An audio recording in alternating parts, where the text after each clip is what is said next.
Everyone, welcome to my YouTube channel the English way. তো আমি তোমাদের পূজা ম্যাম। একটু শারীরিকভাবে অসুস্থ থাকার জন্য মিডিলে একটা দিন ভিডিও আনতে পারিনি।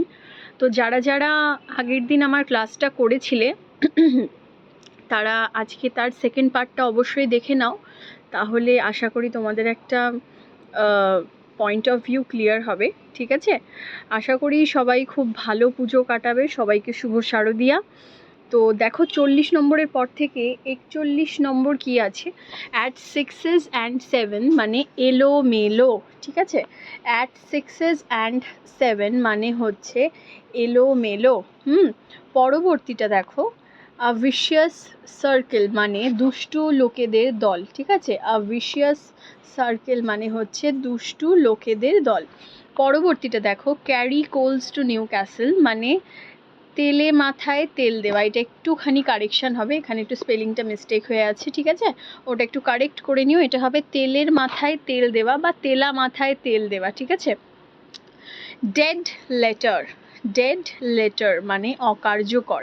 আগের দিন ক্লাসে কমেন্ট এসেছিল যে এগুলোর একটা করে এক্সাম্পল দিয়ে বোঝাতে।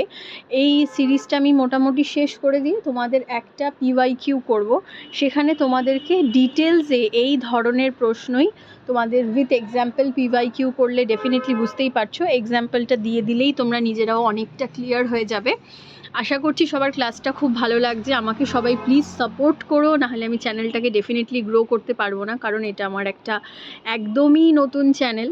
এবং ভাবতে অবাক লাগে যে নতুন চ্যানেল বলে হয়তো অনেক মানে অনেক সাবস্ক্রাইবার সম্পন্ন ইউটিউবাররা চায় যেন কোনো নতুন ভাবে কেউ শুরু না করতে পারে বা কোনো নতুন চ্যানেল গ্রো না করতে পারে। তার জন্য অনেকে অনেক রকম মন্তব্য, চিন্তাধারা, কূটনৈতিক বুদ্ধি, নানা ইত্যাদি জিনিস অ্যাপ্লাই করে থাকে। তো যাই হোক, এইসব তো জীবনে চলতেই থাকবে, কিন্তু যাদের সাপোর্ট করার আর যদি সঠিক পথে কেউ এগোয়, তাহলে আশা করি কারোর পথ এইভাবে আটকে যেতে পারে না। ওপরওয়ালার ওপর ভরসা আর বিশ্বাস রেখে তোমরাও এগোও, আমিও এগোই। আশা করছি ফলাফলটা খুব ভালোই হবে। ঠিক আছে, নেক্সট দেখো, ডেড লেটার মানে দেখলে অকার্যকর। নেক্সট হচ্ছে 45, ডে ড্রিম। সবাই জানো ডে ড্রিমিং যে ব্যাপারটা, সেটা হচ্ছে দিবা স্বপ্ন মানে দিনের বেলায় স্বপ্ন দেখা, যেটা বাস্তবে হয়তো সম্ভব হচ্ছে না, বা কোনো একজন ব্যক্তি যে শুধু দিনে স্বপ্ন দেখছে, এই জিনিসটাকে ডে ড্রিমিং বলে। 46 নাম্বার হচ্ছে এভরি নাও অ্যান্ড অ্যাগেন মানে মাঝে মাঝে। ঠিক আছে, এন্ড ইন স্মোক মানে হচ্ছে দেখো ব্যর্থ হওয়া। ফেস টু ফেস মানে হচ্ছে সরাসরি। আচ্ছা, এর মিডিলে একটা কথা জানিয়ে দিই সবাইকে। এইখানে তো প্রত্যেকটা ক্লাস তোমাদের আমি করাচ্ছি, তোমরা সবাই দেখবে এবং সবাই অবশ্যই না কমেন্ট করবে, তাতে আমার যে সেলফ কনফিডেন্স সেটা আরও বৃদ্ধি পাবে। আমি আরও ক্লাসেস তোমাদের জন্য নিয়ে আসার একটা আগ্রহ পাবো। ঠিক আছে, এবং সবাই ডেফিনেটলি আমাকে সাবস্ক্রাইব করো, নাহলে আমার চ্যানেল গ্রো করা বা আমি আস্তে আস্তে ডিমোটিভেটেড হয়ে পড়বো যে মনে হয় চ্যানেলে ক্লাস কেউ দেখছে না, হয়তো ভালো লাগছে না ইত্যাদি, তো হয়তো আমি আর করাবো না, আমি আমার পেড গ্রুপের ক্লাস নিয়ে বিজি হয়ে যাব। ঠিক আছে, তো যারা যারা দেখছো ডেফিনেটলি সেখানে সাবস্ক্রাইব করো চ্যানেলটা। ঠিক আছে, আর যারা যারা ভাবছো ভর্তি হবে ম্যামের সেকেন্ড ব্যাচে, তারা এখানে নম্বর দেওয়া আছে, সেই নম্বরে ফোন অথবা হোয়াটসঅ্যাপ করে নাও। আমাদের সেকেন্ড ব্যাচ দুর্গাপুজোর পর থেকে শুরু হচ্ছে, সেই ব্যাচে অ্যাডমিশন নিয়ে নিতে পারো। আমি এসআই এবং কনস্টেবল, সামনের ক্লার্কশিপ, সব কিছুর জন্যই আলাদা আলাদা করে ব্যাচ শুরু করেছি। যারা ভাবছো ভর্তি হবে, দেরি না করে এখানে নম্বর দেওয়া আছে, যোগাযোগ করো। ঠিক আছে, নেক্সট দেখো, ফেস টু ফেস মানে হচ্ছে সরাসরি। ফেস টু ফেস মানে হচ্ছে সরাসরি। গেইন গ্রাউন্ড, দেখো গেইন গ্রাউন্ড মানে কি, সুবিধা পাওয়া, সুবিধা পাওয়া। গেট রিড অফ মানে মুক্তি পাওয়া। আচ্ছা, তোমাদের একটা টাস্ক দিচ্ছি, নিচে কমেন্টে তোমরা সবাই এমন কিছু একটা ওয়ার্ড এখান থেকেই ফাইন্ড আউট করে খুঁজে বার করে জানাবে যে এইটার মানে তোমরা শোনোনি। ঠিক আছে, যার কাছে একদমই কোনো একটা জিনিস আননোন ছিল, like example get rid of, এই শব্দটা কেউ আগে কখনো কোথাও শোনেইনি। এই ধরনের শব্দ যদি এই পুরো ক্লাসের মধ্যে কেউ কিছু পেয়ে থাকো, ডেফিনেটলি সে কমেন্ট করে জানাবে যে ম্যাম এই শব্দটা আমার কাছে একদম আননোন। ঠিক আছে। নেক্সট দেখো হাফ আ চান্স মানে সামান্য সুযোগ। নেক্সট দেখো হার্ট অ্যান্ড সোল মানে হচ্ছে প্রাণপণে চেষ্টা যেটাকে বলে, ঠিক আছে। একদম পরিষ্কার বাংলায় লেখা আছে, আশা করি কারোর কোনো অসুবিধা হওয়ার কথা নয়। ইন ডিপ ওয়াটার, 53 নাম্বারটা হচ্ছে ইন ডিপ ওয়াটার মানে হচ্ছে সমস্যাগ্রস্ত, মানে সমস্যাগ্রস্ত পরিস্থিতি। ইন গুড টাইম মানে হচ্ছে যথা সময়ে। কিপ অ্যান আই মানে হচ্ছে নজর রাখা, ঠিক আছে। কিথ অ্যান্ড কিন মানে দেখো আত্মীয় স্বজন। কিথ অ্যান্ড কিন মানে হচ্ছে ক্লোজ রিলেটিভস বা আত্মীয় স্বজন বোঝাচ্ছে। লার্ন বাই হার্ট মানে মুখস্থ করা। লার্ন বাই হার্ট মানে হচ্ছে মুখস্থ করা। লোভস অ্যান্ড ফিশেস মানে হচ্ছে ব্যক্তিগত লাভ।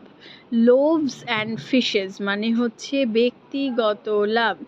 This all are very important but there are still some, ঠিক আছে, যেগুলো বেশি ইম্পর্টেন্ট হয়। নেক্সটটা দেখো মেডেন স্পিচ মানে প্রথম বক্তৃতা। মেডেন স্পিচ মানে কারোর প্রথম বক্তৃতা, ফার্স্ট স্পিচ যেটাকে আমরা বলি। নিপ ইন দ্য বাড মানে হচ্ছে অঙ্কুরে বিনষ্ট করা। নিপ ইন দ্য বাড মানে অঙ্কুরে বিনষ্ট করা। নাল অ্যান্ড ভয়েড মানে হচ্ছে বাতিল। নাল অ্যান্ড ভয়েড মানে হচ্ছে বাতিল। খুবই ইম্পর্টেন্ট, এই প্রত্যেকটা ভীষণ গুরুত্বপূর্ণ, ভীষণ ইম্পর্টেন্ট। যারা যারা এই ক্লাসগুলো করছো পারলে এগুলো খাতায় টুকে নাও। এই সমস্ত নোট হচ্ছে আমাদের পেড ব্যাচের নোট, ঠিক আছে।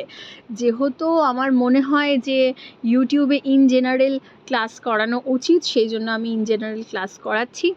এবং দেখো সবটা আমি তোমাদের এখানে প্রোভাইড করতে পারবো না, এটাও যেরকম সত্যি কথা, সেই রকম আমি যতটা পারছি এখানে যা যা করাচ্ছি তোমরা সেগুলো ডেফিনেটলি নিজেরা কাজে লাগাও, ঠিক আছে। এখান থেকে তোমরা সেগুলো কপি করো, খাতায় লিখে নাও, সেগুলো একবার করে চোখ বোলাও, দেখবে এর বাইরে তোমার খুব একটা অসুবিধা হবে না যখন এক্সাম হলে গিয়ে তুমি পাবে, এর মধ্যে থেকে পাবে, ঠিক আছে।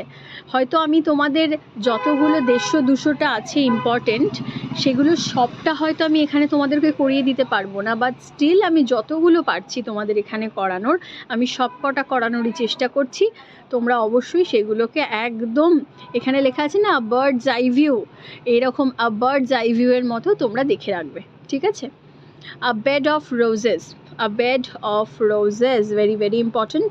সুখকর অবস্থা, a bed of roses meanings সুখকর অবস্থা বা বিলাসিতা জীবন যাকে বলে। a bird's eye view মানে এক নজর দর্শন বা জেনারেল ভিউ, ঠিক আছে। a bird's eye view হচ্ছে জেনারেল ভিউ বা এক নজর দর্শন। a castle in the air, a castle in the air, very very important again. আকাশ কুসুম কল্পনা, ঠিক আছে, মানে মানে হাওয়ায় হাওয়ায় মেহেল বানানা, এরম একটা কথা আছে না, ওরকম ধরনের। কক অ্যান্ড বুল স্টোরি মানে আজগুবি গল্প। কক অ্যান্ড বুল স্টোরি মানে হচ্ছে আজগুবি গল্প। ফুলস প্যারাডাইস, ফুলস প্যারাডাইস মানে হচ্ছে বোকার স্বর্গ। Man of words, man of words মানে হচ্ছে এক কথার লোক। ম্যান অফ লেটার মানে দেখো বিদ্বান ব্যক্তি বা পণ্ডিত ব্যক্তিকে আমরা বলি ম্যান অফ লেটার। আচ্ছা 69টা দেখো, a snake in the grass মানে হচ্ছে গোপন শত্রু। A snake in the grass মানে হচ্ছে গোপন শত্রু। শেষ যেটা আমাদের আছে number 70, a stone throw. Stone throw মানে পাথর ছোড়া দূরত্ব, মানে খুব কাছাকাছি। স্টোন থ্রো ডিস্টেন্স আমরা অনেকবার সাধারণভাবে এই শব্দটা শুনেওছি যে স্টোন থ্রো ডিস্টেন্স মানে হচ্ছে পাথর ছোড়া দূরত্ব বা কাছাকাছি যেটাকে বোঝাচ্ছে সেটাকে বলে আর স্টোন থ্রো, ঠিক আছে। তো এই ছিল তোমাদের আজকে 70টা মতো প্রশ্ন যেটা আমি করালাম দুটো ক্লাস মিলিয়ে। তোমরা সবাই যারা যারা ফার্স্ট পার্টটা দেখোনি তারা ফার্স্ট পার্টটা ডেফিনেটলি দেখবে, এবং যারা যারা দুটো পার্টই দেখেছো তারা অবশ্যই জানাবে ক্লাসটা কেমন লাগলো। আমি খুব খুশি হব যদি কেউ কমেন্ট করো, ঠিক আছে। তো দেখা হচ্ছে তোমাদের সাথে নেক্সট ক্লাসে। Thank you.